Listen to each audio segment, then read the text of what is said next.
look at 1 Corinthians 14:6. Paul says, "But now, brothers, if I come to you speaking in other languages, how will I benefit you unless I speak with a revelation or knowledge or prophecy or teaching?"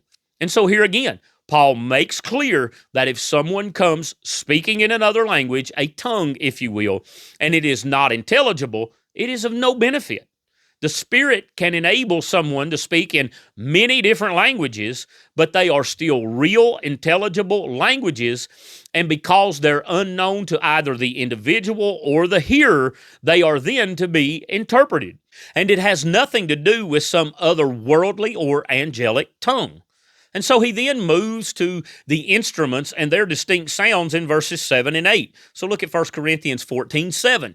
He says, "Even inanimate things that produce sounds, whether the flute or harp, if they don't make a distinction in notes, how will what is played on the flute or harp be recognized? In fact, if the trumpet makes an unclear sound, who will prepare for battle?" And so Paul is teaching that even instruments make distinct sounds, and when they don't, the sound becomes unrecognizable. Or to borrow his language from chapter 13, like sounding brass or a tinkling cymbal. And Paul even shows that if the trumpet doesn't make the right sound, it can be dangerous because the soldier will not know how or when to prepare for the battle.